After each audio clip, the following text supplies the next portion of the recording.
Live. Seems that we are live. If someone can give me thumbs up, smiley face, etc. to let me know that the audio and video is working, that would be fantastic. That way I'm not just speaking to nobody and nothing for moments at a time. And once I get that confirmation, we will get going. So, and here we go. Excellent. They can hear, they can see. That's important. So good stuff. Hello, everyone. Thank you for coming out. I appreciate it. So today I'm excited to have a live stream. I haven't done this in a while with the campaign, but this is a great way to sort of finish out my campaign. Talking to a friend, Chris Semchuk. Chris is a two-time Afghanistan vet and just a really wonderful person, just a character of gold. And I've had the pleasure of meeting him in Gatineau, Quebec at our national convention for the PPC. He runs a channel called Veterans Voice, PPC 2019. And I'm going to let Chris take it away for a bit, tell you a little about himself, his history, and why he's doing this channel. Hi, Kelly. Thanks so much. I don't know where to start with that. So I'm here at the 9/11 Memorial. This is the Oculus. I wanted to be walking around and outside. It's pouring rain.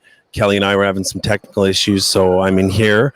I'll be doing a video later on. People can see my experience here. That's kind of irrelevant right now, because the main reason why I'm doing this is to expose the hypocrisy of Justin Trudeau dropping the writ on the anniversary of 9/11. It was just another rubbing the salt to the wounds to veterans. And, 40,000 plus Canadians served in Afghanistan. And make no mistake about it, we were there 100% because of September 11th. No other issues at all. We went to war with the Americans. We were the first ones to go with them and go in hardcore. So that's why I'm here. And we can talk about more of the other stuff later. Just some quick background by myself. I joined in 1997. I joined as a private. I was an avionics technician, and I was working on the F-18s on the morning of September 11th in Cold Lake. However, at that time, I received my commission to go be an air weapons controller, which is like air traffic control, except the opposite, not keeping planes apart, bringing them together to kill or be killed.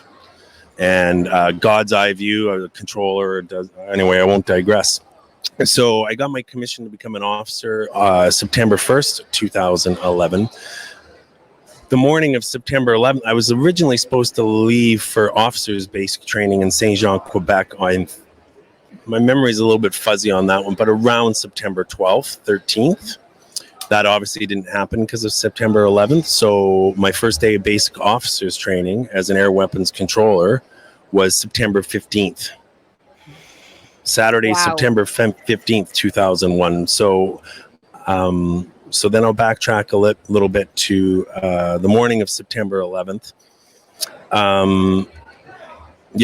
I ended up, I was on the job training, it's called, at a radar unit there in Cold Lake, just waiting to go do my training. Still didn't have the proper security clearances and such to do that job. Did to be an avionics technician. So when the proverbial poop hit the fan that morning, in Cold Lake, is 3 hours. What time? Yeah, 3 hours difference. Yeah. Woke up walking my dog and what's going on here? First tower, okay, accident. Finished walking my dog, came in. Second tower, the information about the second tower getting hit came out. It was like, ooh, this is not an accident. Everybody rushed into work. I went to the radar unit where I was on the job training, and they said, yeah, there's a lot going on here on a need to know basis. You don't need to know. So went back to the flight line and was hot refueling jets on the flight line because they were getting ready to disperse everywhere, as an officer cadet. And for those who, anyway, I won't tell a military story right now. And so that's then just two more pieces of background of why this is so important to me and my history of working with September 11th. I'm wearing orange here. Underneath my medals is Syracuse.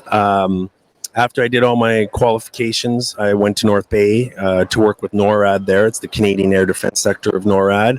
I was there for a year, and then in 2004, I got posted to Rome, New York, which at that time was the Eastern Air Defense Sector of NORAD, and NORAD's the North American Aerospace Defense Command. So I think most people should understand what that is. If you don't watch War Games, with the good old movie with Matthew Broderick. Yeah. So that unit, I was there in 2014, and there's an operation still ongoing called Operation Noble Eagle, and it was pretty fresh still in 2004, and that unit was where the poop hit the fan as far as dealing with scrambling jets and NORAD making the decision of grounding all flights, et cetera, et cetera. So I worked there for 4 years, was pretty well versed on, despite conspiracy theorists' ideas and stuff, but on what the military role was that morning. And there was Canadians serving there that morning as well on September 11th. So then a tour in Afghanistan doing close air support coordination, Regional Command House South Headquarters in Afghanistan. And then I came back up. I'm not going right through my timeline. And then the last piece is I flew with NATO AWACS, which is an airborne warning and control system platform. It's an old 707 with a big radar Smarty, we call it, on the top. And from there, I deployed to Afghanistan 2.5 times, 1 month tours. And on my third tour, that's why I say 2.5. My third tour, I got sent home because I got repatriated to deal with some health issues caused by testicular cancer. Oh, okay. I didn't know that. I'm sorry. Yeah, it's okay. So I give all that background of because I kind of have some knowledge and wisdom and experience around September 11th. Yeah, so it's bigger to you than perhaps some people that have just watched it on the news, right? It is, and I came down here. I don't have IFA. I'm here with my good friends and a veteran buddy of mine who's an RCMP veteran, and I can't really speak to his experiences, but he had for various reasons, but he had 4 friends die as a result of September 11th from the Twin Towers. 2 on the day of, and 2 due to smoke inhalation and health issues from after September 11th. Really close friends. Like, we're talking police officers that... So he came down to deal with some trauma as well. I have PTSD, which I talk about freely on my channel. And the whole intent of the channel is to raise awareness about veterans issues, expose the hypocrisy of Trudeau, especially vis-a-vis one example, giving a buyout to Omar Khadr of $10.5 million, and raising awareness for the PPC and supporting Kelly Lawrence and Andy Brooke, who are the drafters of the veterans policy for the PPC that is heads and tails 100% the right thing to do. So that was a little bit of a long introduction. Thanks, Kelly. My mind's going a million miles an hour. Oh, I can imagine. I said earlier to Chris, good on you for even being in New York City. It's a lot. And just to go through this, thank you for sharing. So this is what I respect about Chris, is his openness and his honesty. So many people suffer with PTSD. It's absolutely astronomical all across Canada, of course, across North America and elsewhere. So something to be aware of. When we respect our vets, that a lot of them are fighting this and trying not to. We had talked about it earlier, Chris. You had said as a veteran, you want to be tough and stoic, right? So a lot of people aren't able to speak about it. So I want to pass on a message to you, Chris, from the chat. This one is from, I think it was Expatriate NL, said, breathe, Chris, you are among brothers and friends here. That you are among people who care for you. Pardon me. And someone else had thanked you for your service, but they're having a good chat down there. So I haven't been able to scroll that far up, because that's good. That's a good sign. Yeah. That means people are talking. So no, thank you for your service before we go any further. Thank you. Yeah, thank you for telling us a little about yourself. I didn't realize you had battled with cancer. Are you, just so I know and we know, are you okay on that front now? Has that Yeah. been okay? I've been in surveillance now for 5 years, so I'm in surveillance for another 5.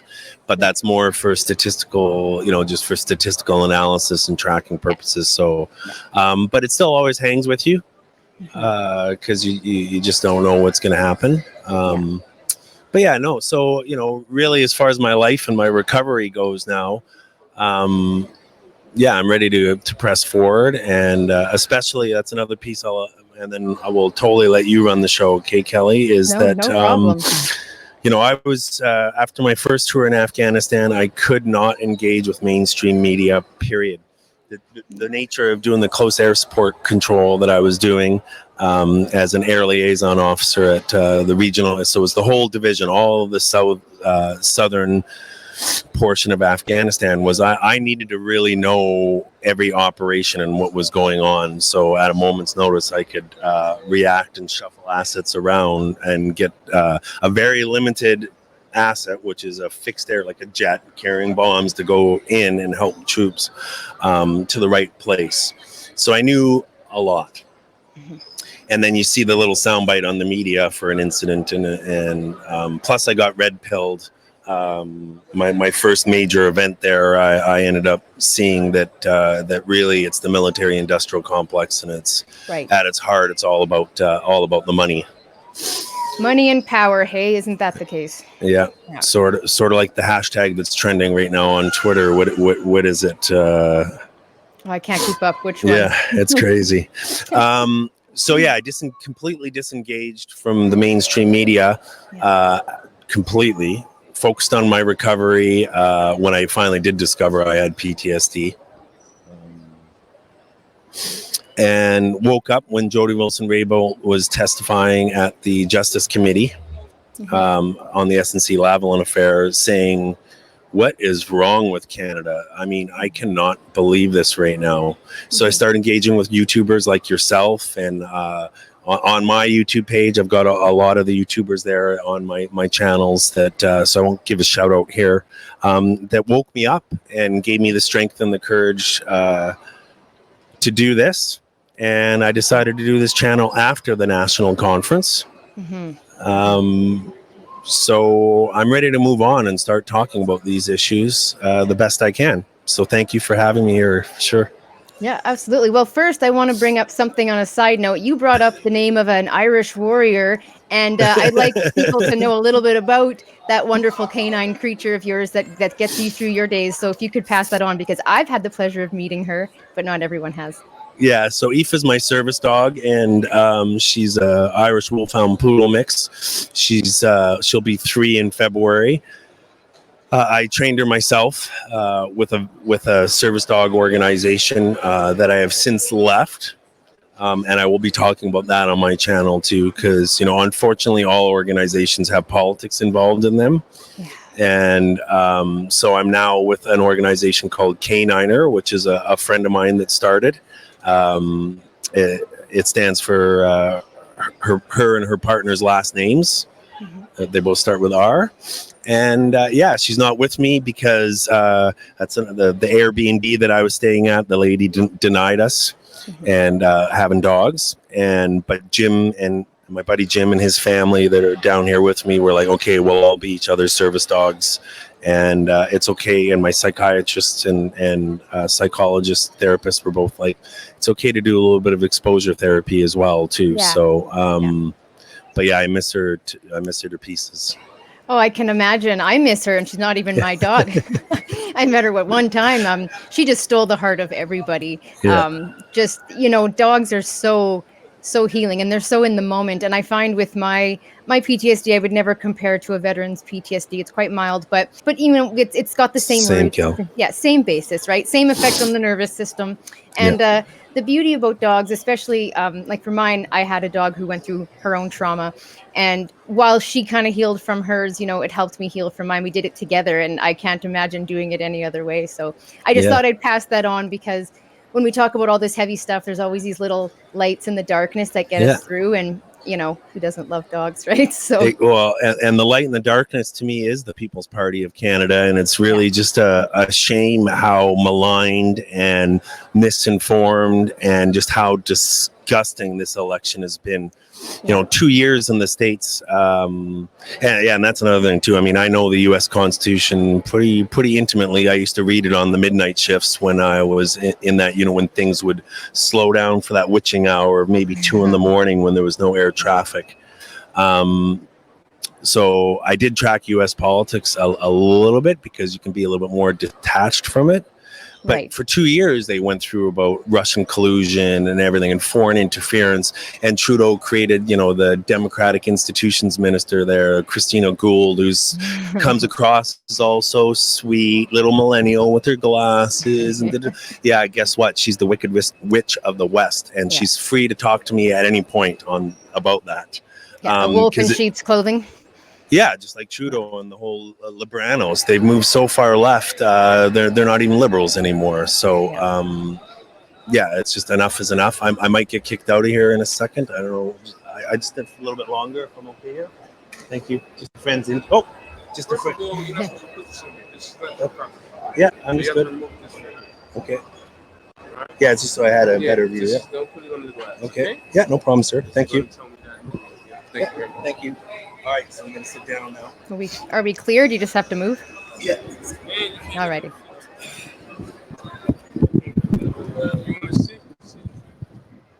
Well, while Chris gets figured out here, I'll just tell you how Chris and I came to know each other while he's getting resettled. And I'll mute you for a moment, Chris, while you're walking. So Chris and I actually first met on Twitter, and we both didn't like the way people were talking to each other on Twitter, and we agreed as we saw each other in threads that we appreciated each other's honest way of speaking, and we just started talking. At the time, he was still a Conservative Party member, and then the whole Michael Cooper thing happened, and the whole Salim Mansour thing happened, which I'm sure we'll get into, and then he ended up being a PPCer, and I ended up meeting him when we put our veterans policy out. So now that he's resettled, that was perfect timing. Good to go. Okay. It's like your third relocation since we started talking. Yeah, and I mean, I would have loved to have been outside with you and set up my tripod and do it that way. But it's pouring out there. I'm not made out of sugar, as Army guys would say for Air Force guys, and I wouldn't melt. But it's just more indicative of a proper interview. So yeah, fair enough. Well, you know what? I'm looking forward to you show me a couple of pictures. I haven't figured out StreamYard yet enough to put those pictures up, although I know it's possible. It is. But we'll definitely take a peek at the pictures if we can. If not, I look forward to a slideshow or something, and I'm happy to provide the music if you need something in the background. Maybe we should have a little project or something. Well, I would say Canadian Sovereign or Northern Sovereign would be a good one, right? Well, I did have that thought, but I didn't want to just push it out there. So self-promotion. There's been a few really great comments. We'll have to have you go through and read them after, because people are really supportive out there. Just so that you know, Chris. I know they are. A lot of support, a lot of love. People have been amazing, for sure. I'll try sharing a quick picture, Kel. Yeah, sure. And just so you know, while you're looking for that, Kaz, or K-A-Z, however you want to go, Kaz Raging says, "I see the heart of that man, and I salute you, brother," just so you know. Awesome. Yeah. Okay, so are you seeing it? I tried to share a picture there. Let's see. I see you. Oh, I will add it to the stream. There we go. Yep. Yeah. Awesome. That's awesome. Yeah, so just prior to this, and that's why I'm somewhat frazzled, is I went through the 9/11 Memorial Museum, and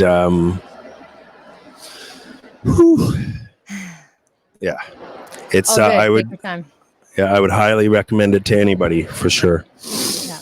Yeah, that day, I think it sticks in everyone's mind. I was quite young. I was in grade 10, I think, when that happened. And I recall it happening when I was sitting there eating my breakfast. And, it's a surreal feeling. You're looking at the television thinking, that's not real. That's a movie. That's a scene from a movie. It just wasn't, you couldn't compute that it was happening.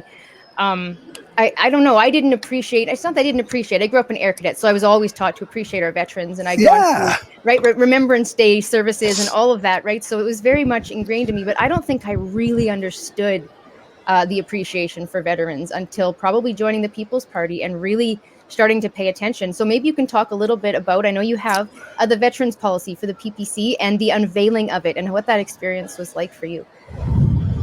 Well, I just like to point out, I've said it several times, but I want to make sure, because integrity is very important to me, is, again, I was not going to support that policy unless I was 100% confident through that conference and through meeting Max, and I had already met Andy, but Andy Brooke, who's in Kingston, co-author of the policy, and Kelly Lawrence, and getting a chance to see it. Which they did let me see it just before the announcement that it was what it was going to be. So I'm just so grateful to have a party that's actually speaking the truth and actually willing to put their money where their mouth is towards. I got an admirer here. Oh, do you? Yeah, he's adorable, little guy. You got a fan. Yeah. I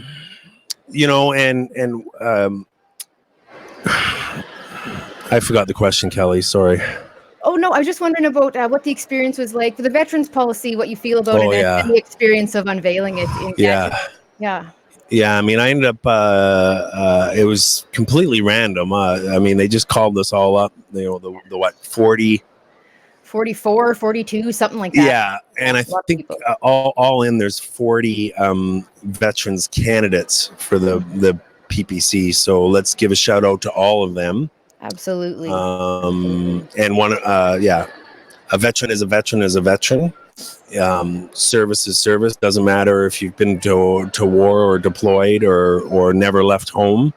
That unlimited liability is there, and domestic operations, humanitarian aid at home for floods, forest fire, aid to civil power, search and rescue, keeping us safe when through NORAD and organizations like that. Our sovereignty, which is another reason why I support the PPC. Absolutely.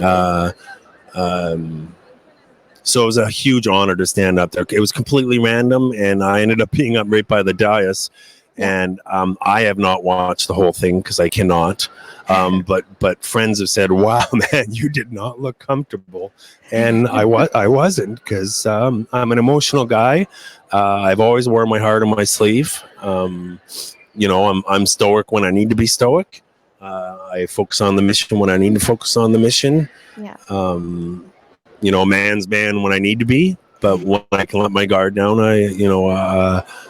I do, and that's a part of the way I process my traumas. Yeah. So, no, I'm glad you went up and stood there amongst those people, because the solidarity in that room was pretty incredible. To be standing out there and the cheers and just the love for the veterans, the love for Canada, that the patriotism. This is why I try to push singing the anthem at every PPC event, because it changes the atmosphere. It brings us all together with one united value. No matter what, we at least have that one thing in common, although there's always far more than that with PPCers. We always have so much in common, we could talk for hours. But it's really, the patriotism is something that I see kind of rising. And I think it's such a positive thing. And it hurts me when I see a lot of people on the left saying that the patriotism and singing of the anthem and becoming more involved in that way is somehow too nationalistic, and that nationalism is bad. It's really, really bothersome to me that we are throwing that away. I find that very concerning, just people not appreciating the Legion, people not appreciating,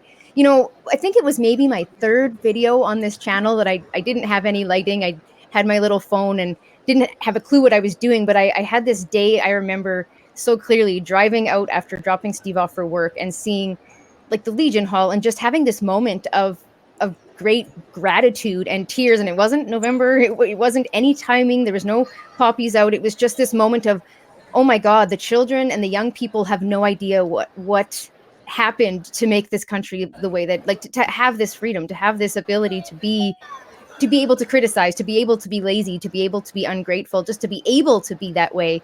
The lives that were lost, the blood that was shed. And so, from the very beginning, I've been sort of feeling this pull towards this love for Canada, and being in the PPC has just exemplified that. Every time I sing the anthem, I feel that every time I talk to a veteran, I feel that it's I don't know, like it's I know Max says that he appeals to head and heart. You know, he wants to appeal to the head part of you, the thoughts, the ideas. The platform is solid, but I don't know. There's a lot of warm fuzzies as well, right? With these connections.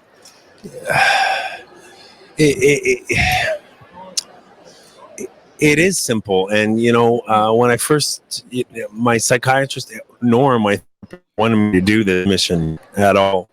And I'll just share a quick story because it ties into the head and the heart and the root of the matter with this party, and how that libcon coin or bird has just, I would argue since Pierre Elliott Trudeau, we have just been flip flop, flip flop, flip flop, and the only real voice that did kind of come out to speak out about bringing Canada back together again was the Reform Party back in the day. Right. And so, quick story to get the thumbs up to do this channel for within my recovery, and that it wasn't going to injure me or re-injure me. I had a little interview session with my psychiatrist, who's just a beautiful woman, and I won't say her age, but she's retired now. She still has a small book of clients because she'll never give up her job. She just has that love of looking after people, and we don't talk about politics, but I would say a little bit more lefty potentially. And at the end of the interview, when she gave me the thumbs up for doing this mission, I'm like, okay, so we're good now. I can talk about politics a little bit. She's like, hit me, Chris. So I said, look, Maxime Bernier is a Quebecer, an Albertan from Quebec. He's speaking almost the exact same things the Reform Party was speaking when I was 16. It's unity. It's bringing Canada back together. Unity is our strength. Constitutional jurisdiction, which is going to save a lot of money for Canada overall, et cetera, And I said he's reinvigorating what Preston Manning talked about back in the day. And my psychiatrist, she's from Ontario too, and she was like, wow, that's amazing. My dad loved Preston Manning. Right? Yeah. Interesting. There's so many connections when you get talking. A lot of people like the thought process. It's a common sense thought process. It's a common sense way of looking at Canada. And then my therapist was like, I don't get involved in politics, blah, blah, blah, blah, like it's just disgusting. And I'm like, no, it's not. There's that core nucleus of people, let's say maybe 10% of the population, that give a crap about it. Yeah. And I've always been one of them. So accepting that reality that I have always been engaged in politics, just not while I served because of the conflict of interest, it's time to accept that part of me and get back into it, because it's not disgusting. And the People's Party certainly isn't. No, that's just it. When you see enough corruption for enough years, like you said, it's one party and then we vote them out to get in someone else, and then we vote them out, and it's just back and forth and back and forth. And it's the same. It's not about the party or the side of partisanship. It's about right or wrong, good or bad people. It's shifting the paradigm. Exactly. So maybe we shouldn't keep doing the same thing over and over and over again and expecting a different result. That's not particularly productive, and I believe that's insanity, isn't it? I believe it might be. Yeah, exactly. And it's frustrating because I understand the stakes are high with Trudeau, which we'll get into in a moment. But what I've been trying to tell people is that we can't keep doing this. And ultimately, this is a democratic society. I don't know where we became brainwashed into this two-party system anyway, where we've just ignored Elizabeth May. I actually agreed with Elizabeth May on something the other day. I'm sure it'll be the last time ever, but she said, we have we have 6 parties out there. People, go vote for what you believe in. Stop assuming you have to pick one or the other. This is insane. We should have more people at the table. Then if we have split votes, maybe we'd have more people actually getting somewhere and talking this over. And like you said, it doesn't have to be gross, but we've accepted that, and we've become so used to corruption that when someone stands up for their values, people actually see it as bad. Frank Vaughan said it well. You know, we're in a sad state where people see courage as you know, being scared, right? People assume that Maxim was selfish in leaving when actually he was being selfless. And when we can no longer distinguish the two, that's how you know we've been, you know, ruled over Duped. poorly. Yes, exactly, for way Red, too long. yeah, blue pilled. We're in the matrix. People are living in the matrix to you know, to use that message. Yeah. So I mean, I respect people if they believe that Scheer's the guy. Great. If you have your faith in him, great. I don't. And a lot of us don't. I never would have voted for him anyway, but a lot of us don't. And especially in recent events, before we get into Trudeau, any comment on the whole Warren Kinsella scandal that's broken since you've been out of country? I would say I don't trust any of the mainstream media at all anymore. They're all bought and paid for. True. I would say, again, going back just to keep it general, the narrative of this election, there needs to be an investigation, period, into the bias in the media, the CBC not even mentioning PPC half the time, and if they do, it is negative, and not just the CBC. And defund the CBC, defund them. It's time to go back to PBS type, like in the States, that kind of a model. If they're, it's just disgusting. And the fact that this party, and don't believe the polls, because polls are also bought and paid for. That Nick Nanos guy, I guarantee you he's donated a lot of money to the Pierre Elliott Trudeau Foundation. Somebody can look into that for me if they'd like, but I'm quite certain of that. Would surprise me anyway, put it that way. Yeah. So I don't trust Scheer. That's why I left the party. You know, the ejection of Salem Manser. Locally for me, Andy Brooke got ejected roughly the same way. And another candidate who I was quite excited to support. His name is Ruslan Yakovichuk, because he's Ukrainian heritage and he speaks 7 languages. And it was like, wow, I can get behind that guy. So I was like, let's join the party and get back involved in politics again. Didn't take very long for my my background and my wisdom and my experience outside of politics, because I wasn't engaged in that cabal for 20 years to see that. You know, I'm like, hey, how do I have a voice in this party? Nobody getting back to me, but getting 10 phone calls a week for donations, renouncing my membership and still getting phone calls for a good 2 weeks for money. It's like, I'm not even a party member anymore. So, and I've been asked for money, never from the PPC. Very subtly, give us a $10 donation, you know, at the end of an end of an update, of an email that tells you something important, like the announcement of a new policy or a tour or something. Exactly. So if you can put up that picture on the screen for a bit, Kelly, and just give me a break. I gotta blow my nose here and stuff like that. That's allowed. I will throw you on mute for a second. Thank you. This is another photograph here. I assume that's oh yeah, God. Wow, that brings back memories, you know. I don't know what you guys were doing. Do you guys remember where you were when 9/11 happened? Do you remember? I'm wondering if everybody remembers. This is something that, and I know there's a lot of opinions about it all, and I see in the comments people talking about the wars in the Middle East. If you came in after, Chris mentioned that actually, the military-industrial complex and all that. I'll unmute you now, Chris. Are you good to go? I've still got the picture up. Oh, got 5 more seconds. Cool, no problem.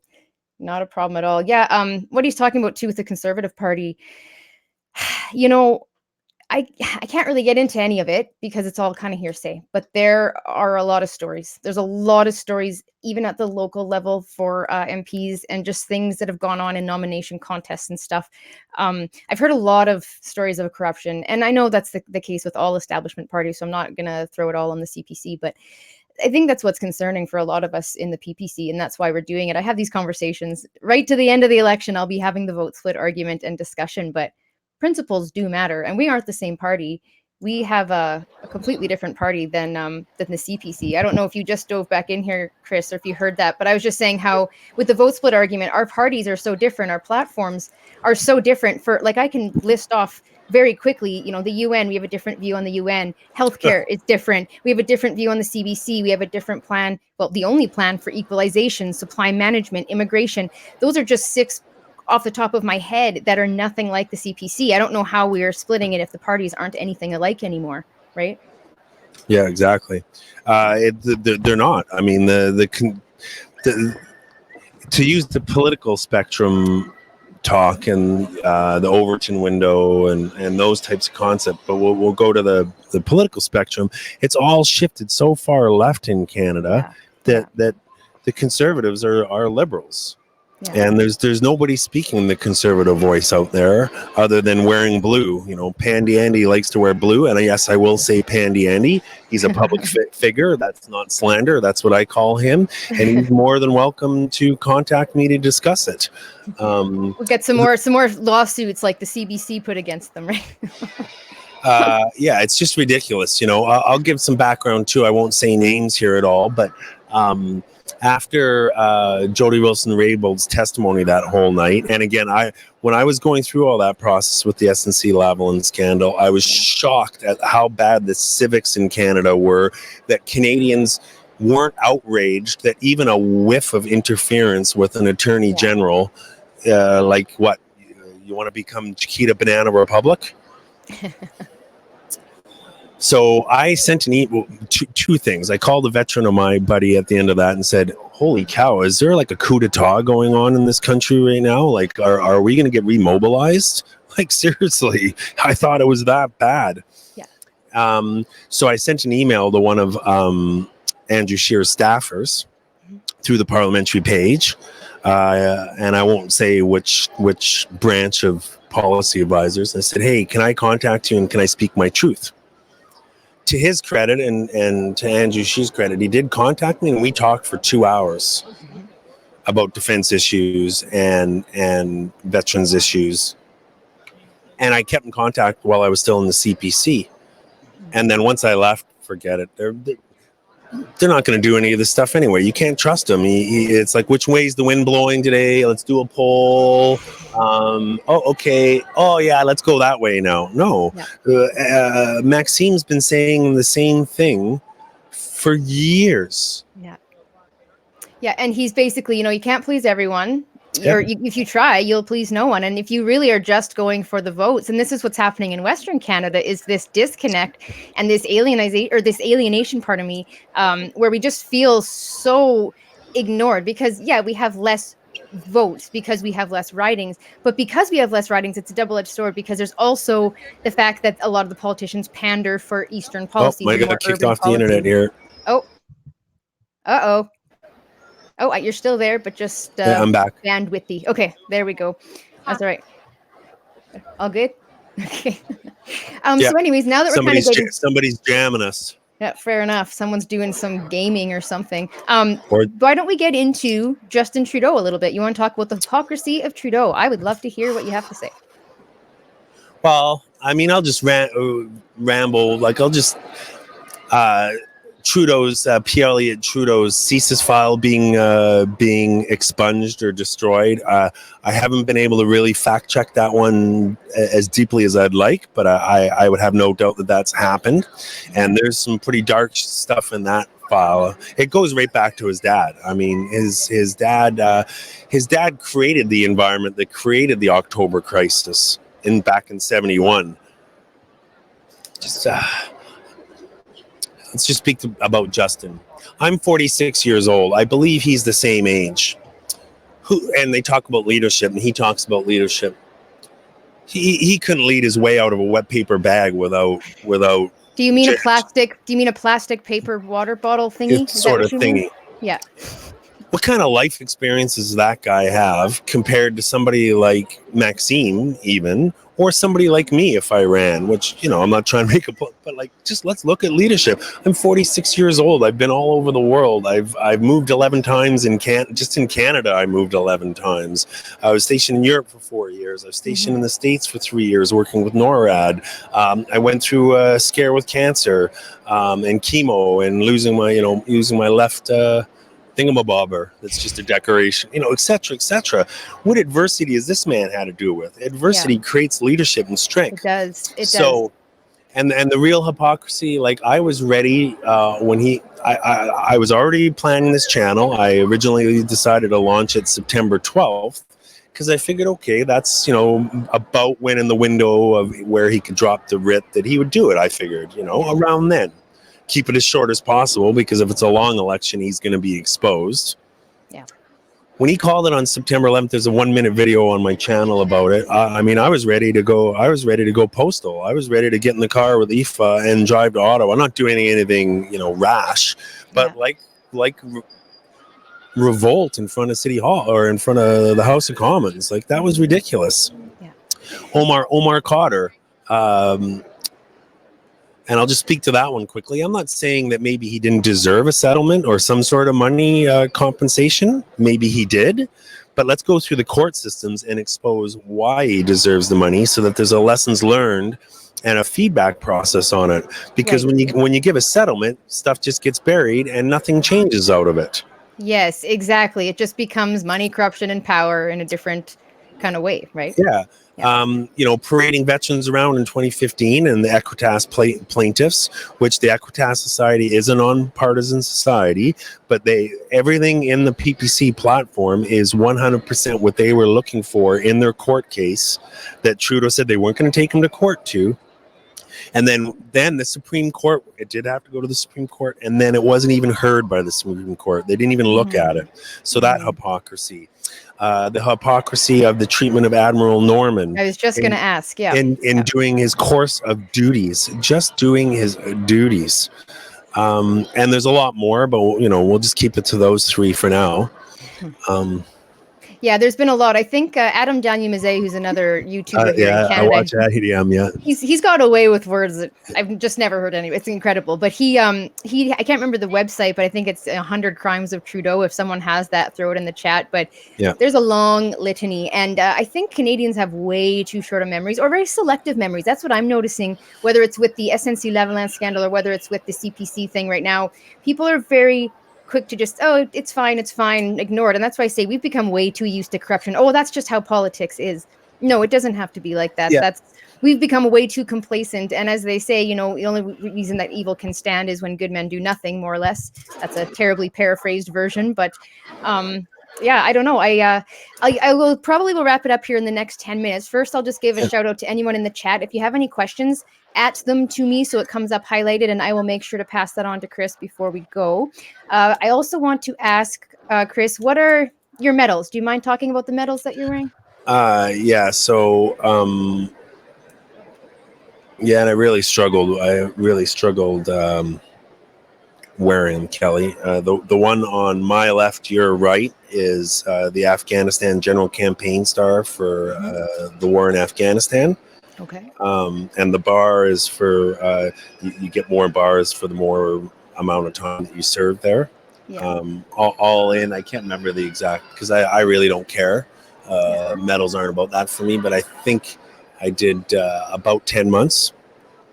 And then the other one is the Canadian Decoration, which is for it's the Queen's Decoration, the CD, the Canadian Decoration, for 12 years of service. And then if there's another bar on, then you have 22 years of service. Another bar is 32 years, etc. So, nice.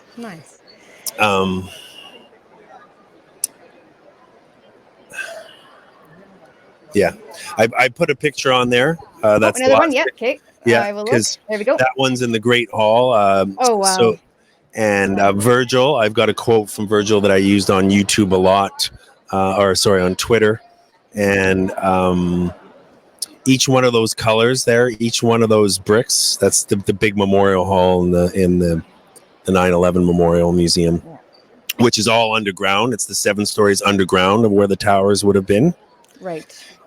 Each one of those is a color of blue, because the sky was so blue that day, which we'll close by putting that picture on the way September 11th was that morning. Everybody remembers it was so gorgeous, which is abnormal for New York City in general, and then that morning.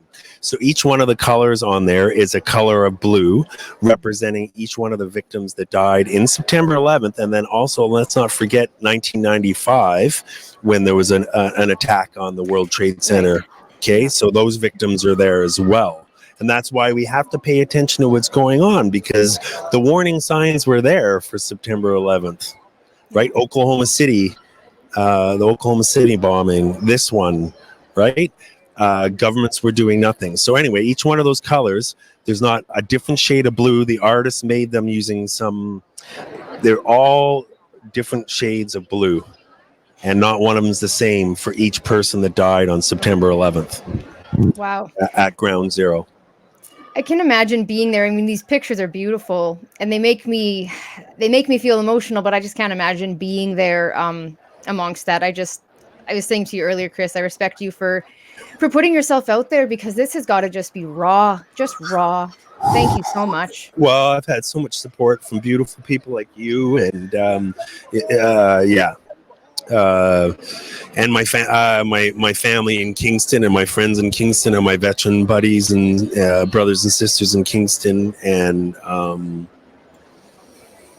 the party. Yeah.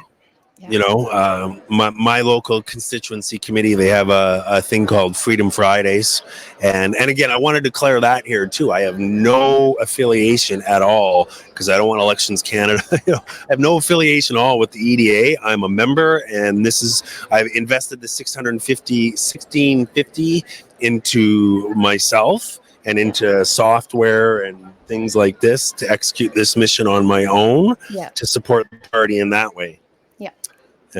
So, yeah, absolutely. Yeah, I know. Just in case anyone's Elections Canada watchdogs out there, I mean, they are very strict, which is, of course, good. It's good that they're strict. Otherwise, you get all kinds of, well, there's already corruption, but you get more of it. Yeah. So, no, absolutely. Good to clarify. Yeah, when you had come to Gatineau, it was mostly EDA members and candidates, but Chris was there as a volunteer. So we did have a few people that came and just helped us keep that weekend. It's true what you were saying, though, about having the support.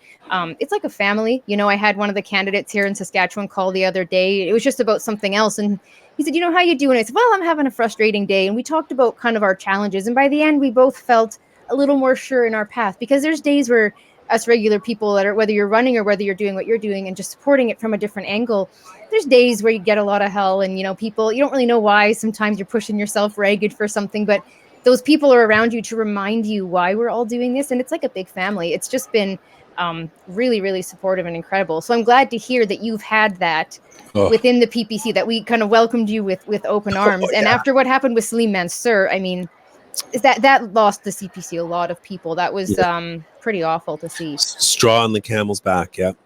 And your voice will be heard in the PPC. It will. As the party matures out of this election, you know, my belief is it's going to move forward like the Reform Party, where it's grassroots and everybody does have a say. You know, there is going to be private members' bills. My local candidate, Andy Brooke, when he gets elected, his first motion in the House of Commons is going to be for MPs to suspend their pay until the Phoenix pay system gets fixed. I'm so glad he's doing that. I actually signed on to that, and I've been helping recruit. We now have, I think, 11 people that are on. So, and it's growing. Yeah, how can Canadians not buy into that? Bottom line is, every election's a legal revolution. Vote your conscience, vote your beliefs. You don't like what the PPC stands for, or the way it moves forward, then vote us out in 4 years, just like you should vote out anybody else that's a scumbag, and especially Trudeau, because the guy is disgusting. He's absolutely a disgusting human being. I'm sorry. So much lying. And as someone that used to be on the left, and as someone that voted for him, for any of you who don't know that already, I do apologize. As I say every time I admit this, I am paying penance, I swear. 20 lashes a day. Yeah. So but you know, when I really look at what the left does and how they prey on people's empathy, that's why I left the left, so to speak. And Trudeau is just a perfect example of that wolf in sheep's clothing, talks a good game, not really that good, but, you know, talks at least as though he cares, and then just lies, and doesn't answer questions. The Liberals are really good at saying a lot of stuff, but then at the end of those 3 minutes, nothing really happened, but you walk away feeling like you've been spun around or something. Yeah, they get in their private jet and off they go. And pay carbon credits, whatever the heck that means. I'm still trying to work this all out. Yeah, it's all equal because of that, I guess. Sure. Yeah. It's not hypocrisy at all. Sure. Not at all. And I called it a lot on Twitter. I called it the Lebrano's doctrine, the three H's Lebrano doctrine of hype, hubris, and hypocrisy. Yep, pretty much, actually. I'm sure we could add some more in there if we really put our heads together. But there's all kinds of other letters I'd like to use too. I think one that I would use is Foxtrot uniform. I think I like that Adam Daniel Mazet calls him Boy Whimper. I've always liked that term too. He's got some good names. Some I don't think I should even say out loud, Yeah. probably for some of them. But I'm going to try to go through the chat here. There's been a few comments. Yeah, while you're doing that, I just want to give a shout out to the Yeah. expat NL there, because I'm assuming that's for the Netherlands. And Nice. the orange is also for you, then Netherlands expat. I thought it was that you converted to the NDP. No, again, it's Syracuse under my medals there. So Excellent. All right, so let's see here. There's lots of just blessings and support in general. There was a couple I wanted to see. Thank you so much for your service from Amber. And there was another one I wanted to show you here. In America, Chris, you are a hero. That's from JP Rocker. Kaz Raging says, we respect you, Chris. Keep it real and keep educating people. I'll look for your channel. I think it's in the description here. If not, it's in the description of my announcement video, just so you guys know. Or you can just type in Veterans Voice PPC. Yeah. I know it's long, but it does come up. It does come up, yes. Lovable Linny says, thank you, Chris, and to all that have served to preserve our freedom. That is not respected enough. Amen to that. Amen to that. Amen to that, yeah. And there's more throughout the whole thing, but that's sort of the last just few minutes. We've got a good group of people out there. Thank you guys for showing up. I appreciate you being here because this is a group thing, and I love doing these lives. I haven't done one in a while. Sometimes they're stressful to set up, and you're scrambling and things aren't working. But once you get going, I love doing this because we kind of feed off of the conversation too in the chat, and it can help us direct our path. And just to see the support is really amazing because I think Chris is probably pretty overwhelmed, I'm imagining right now. So to have a little bit of solidarity is good. Very much, Kelly. And I think that's probably a fairly good place to close because I am out in public here too, and I got to give my seat to somebody else. Fair enough. Do you have any really quick stories about anything in particular that jumped out at you since you've been down there? And then we'll close her up. Actually last night at supper, we were sitting next to a British couple, British brother and sister. And I'm a very open guy. So I started talking to them, and they're so fearful about what's going on in the UK with Brexit and just everything. And I told him about the PPC and gave him my card, and because he talked about alt-right over there, which there's a difference. Over there, alt-right is alt-right. Right. In Canada, we don't really have I mean, small. There is, of course there is, but for the PPC to be labeled as alt-right, it's so ridiculous. When I told this couple what our platform stands for and that it's libertarian and conservatives, people, freedom, fairness, responsibility, and respect, and they're like, what the hell? Yeah, not at all alt-right, but not at all. And then just I encourage people to go look at the 9/11 Memorial webpage for the museum, and just look at how much the Americans remember this stuff, and they don't forget. Nor should we. We still do Remembrance Day for all other wars. And 9/11 was a war. Yeah. So let's not forget it. And I'd just like to close with a really nice picture, if that's okay, and a really nice moment. And so that's what New York City looked like the morning of 9/11 when the first plane hit the tower. Wow. Everything has changed, when you watch movies and stuff where they used to have them, and then every time you see that now, and it's just... everything changed for so many people. The climate of everything, travel, everything just shifted after that day. It was huge. Yeah. So thanks so much, Kelly, because I know you really had a rush to do this today too. Oh, it's all good. And Sundays are sacred for me usually as well. It's my decompression day and regroup day. So I'm looking forward to, as soon as I shut this channel down, I'm going to meet up with my family. My adopted family. I mean, Jim's my dad now. Jim's wife is my mom because my parents both passed away, and his two daughters and grandkids are very special to me. So, I'm grateful that they came down with you. I wish you all the best in the rest of your trip. Thank you for coming. Like I said, there's some beautiful comments. Make sure you read through them later. Oh, I will. A couple of people, I can't remember who said it, that there's always a warm bed and a meal for a veteran. And I hope that others will just reach out their hearts and their homes and just your ears. Listen to their stories, because these people have been through stuff that we can't imagine. We just can't imagine. And they do it because they care. and they love Yeah. this country. So, and they love freedom. So for people like you, Chris, thank you from the bottom of my heart. Thank you everyone for coming out Thanks, Kelly. and listening. Yeah, you're welcome, Chris. Be safe, travel safe. We'll be in touch. Yeah. I'll say this, I put Chris's information is in the description and in the chat. Please do check out his channel. He needs 1,000 subs to be able to do these live streams on his own. And I hopefully when he gets going, he'll have me on as a guest. So I for sure will. And my intent, just to close with that, my intent was to close this channel down after the election and mitigate over to Adventures of Aoife the Service Dog, premiering probably January 1st, 2020. But, you know, it's too important, and I think I'll keep it up, but I just, you know, I can't do too many things at once. So if I do keep it up, you know, maybe be a weekly, weekly sort of forum like you and I are doing right now, to sit and just talk with good people, not have to do any of the production stuff and editing, and just chill and relax and talk to good people. So thanks, Kelly, for that. Thank you very much. You're most welcome. It's my pleasure. It's an honor. And thank you for coming. So God bless you, Chris. God bless you too. I'm so glad we've met. Yeah, me too.